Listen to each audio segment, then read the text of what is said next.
네, 안녕하세요. 오늘은 그 하노이 회담에 대해서 있었던 하나의 특이한 현상을 다시 한번 분석을 해보겠습니다.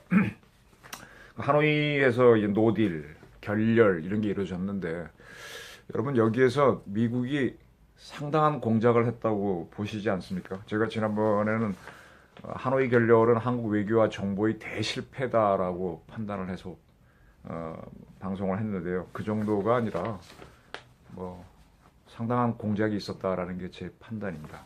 우선 좀 말씀드리고 싶은 게요. 이게 이제 프린트를 했는데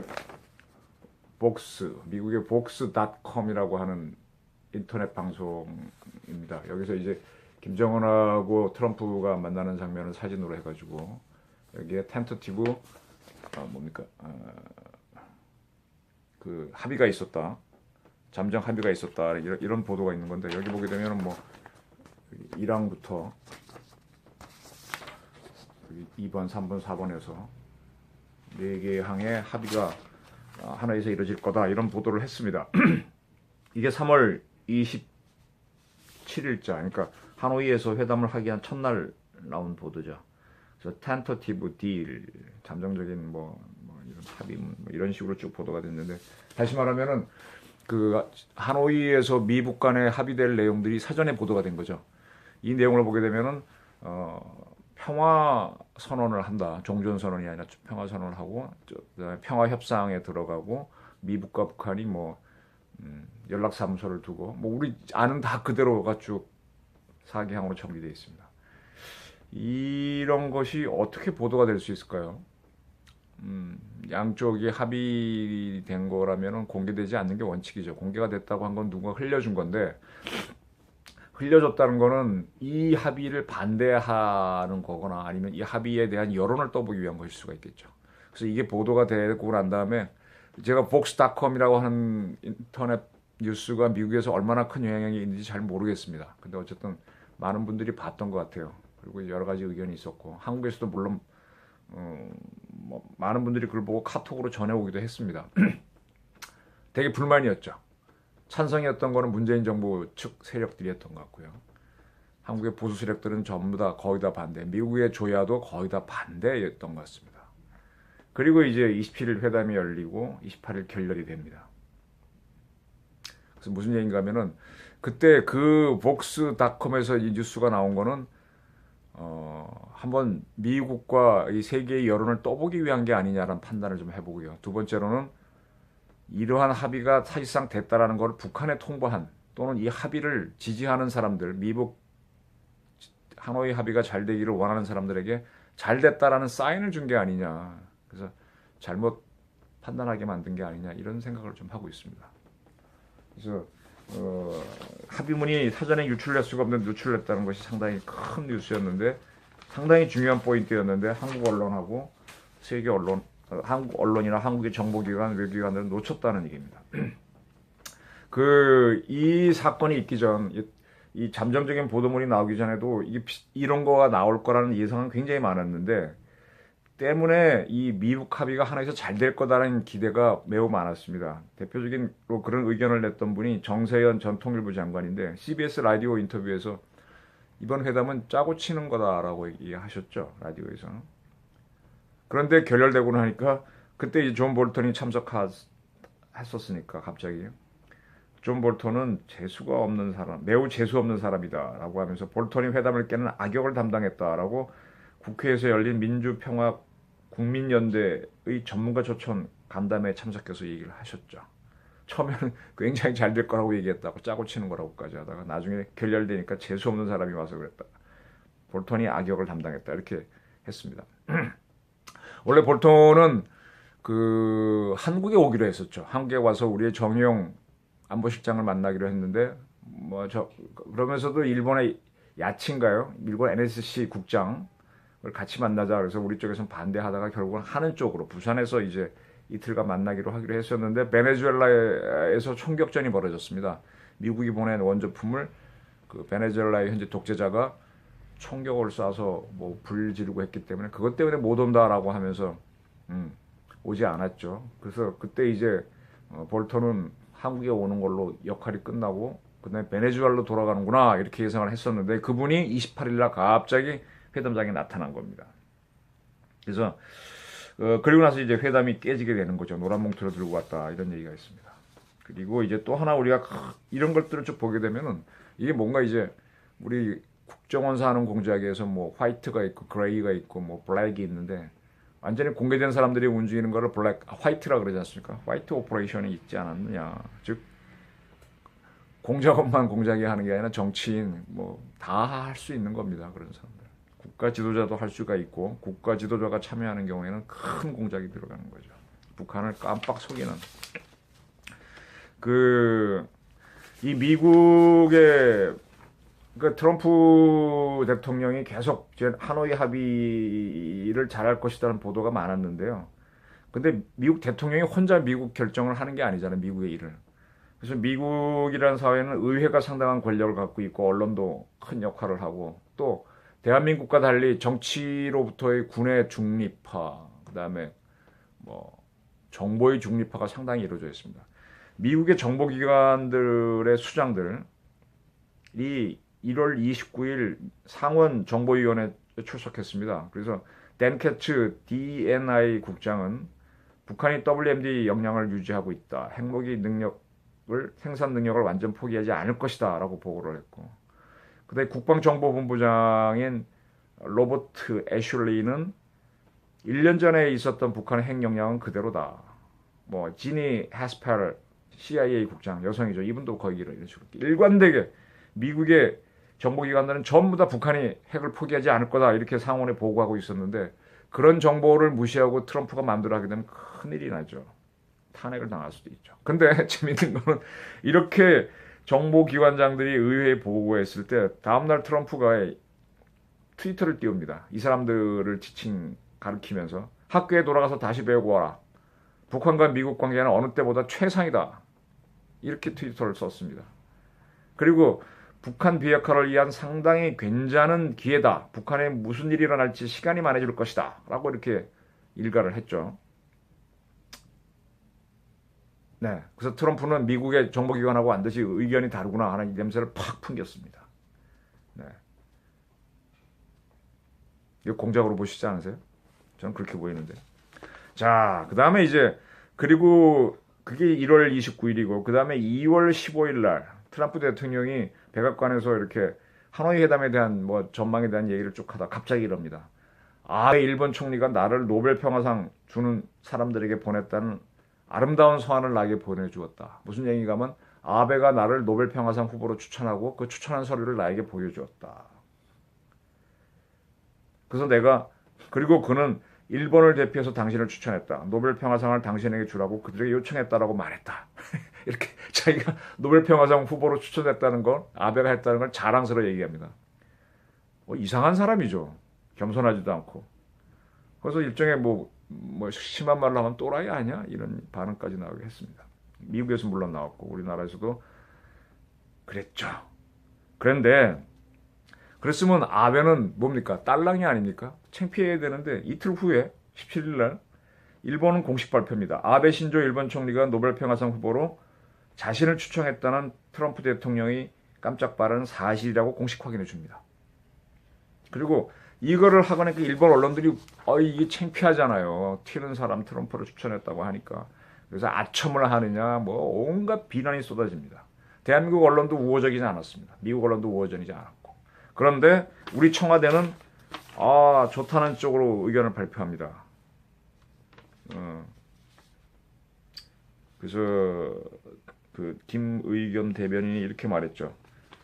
김의겸 대변인이 문재인 대통령은 트럼프 대통령이 북미 정상회담 등을 통해 한반도 평화를 가져오는 데 지대한 공을 세웠다는 점이 있고 한반도의 새로운 분위기 정착에 트럼프 대통령의 리더십과 결단력이 결정적으로 작용했다는 점 등을 누누이 강조했다며 문 대통령은 도널드 트럼프 미국 대통령이 노벨 평화상을 받을 자격이 충분하다고 생각한다 라고 말했다라고 김의견 대변인이 밝혔습니다. 그런 일이 있었죠. 기억나세요? 일본에서는 굉장히 반발이 있었습니다. 그래서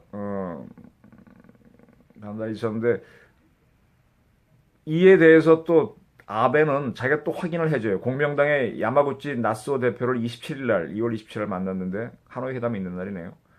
미북 정상회담에서 일본인 피랍 문제가 어떻게 교환될 것인지 주목하겠다. 즉 다시 말하면 자기가 일본인 피랍자 문제를 트럼프한테 얘기했는데 트럼프가 그걸 얘기할지 주시하겠다. 그 다음에 일본은 이 회담 시작 전에 대북 지원에 참여하지 않겠다 이렇게 얘기했습니다. 그리고 이게 무슨 얘기인가 하면 모순이죠.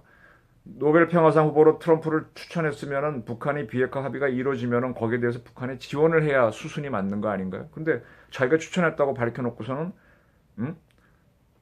피랍자 문제를 어떻게 되는지 트럼프가 다루는지 지켜보겠다 그랬고 또 북한에 대한 지원을 하지 않겠다라고 이렇게 이상한 말을 합니다. 논리가 안 맞죠. 근데 반대로 이제 우리 문재인 대통령께서는 아까 김의겸 대변인이 그런 얘기를 할 그날쯤인데 트럼프 대통령하고 2월 19일 날 통화를 합니다. 전화 통화를 하는데 그때 뭐라고 하셨는가 하면 북한 비핵화에 따른 상응 조치 과정에서 한국의 역할을 활용해 달라. 남북 경제 협력, 경협 사업을 떠맡을 각오가 돼 있다. 이렇게 말씀하셨습니다. 아주 우리가 다 맞겠다. 돈은 되겠다고 얘기하신 거죠. 한미 방위비 분담금 회담에서는 돈을 못 되겠다. 더 추가 못 하겠다고 해놓고선 되겠다. 그리고 지난번 말씀드린 것처럼 각오가 돼 있다. 그건 아랫사람이 윗사람한테 할 때 주로 쓰는 말인데 정상까지는 쓰지 마셔야죠. 이런 얘기를 하면서 우린 지원을 하겠다.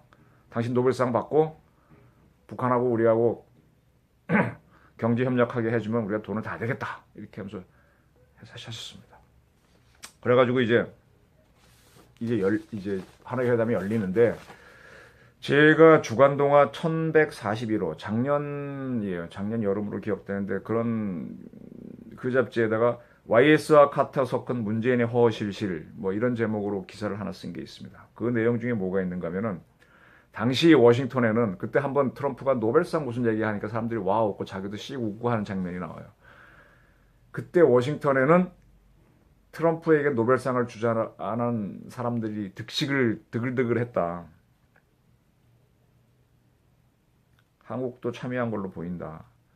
그래서 다시 말하면 노벨상을 트럼프가 받고 그런 노력을 하는 과정에서 남북 협상이 잘 되도록 노력을 하고 뭐 그런 거였죠. 이렇게 되면은 한반도에 평화가 오지도 않고 북한 핵도 해결되지 않기 때문에 경기고 출신 보수 인사 2명이 미국으로 날아가서 존 볼턴의 보좌관을 만나서 이건 아니다라고 설명했다는 기사를 제가 보도한 적이 있습니다. 그랬더니 그 이후에 여러 군데서 전화가 왔어요. 가장 재밌는 제 연락은 이메일도 오고 그랬는데 주미 대사관에서 워싱턴에 와서 움직이고 간 경기고 출신 인사가 누구냐라고 간접적으로 물어온 게 있었죠. 제가 답변할 수 없다. 원래 그분들이 원치도 않았고 그래서 그러고 말았는데 굉장히 궁금해했었습니다. 누가 이렇게 존 볼턴을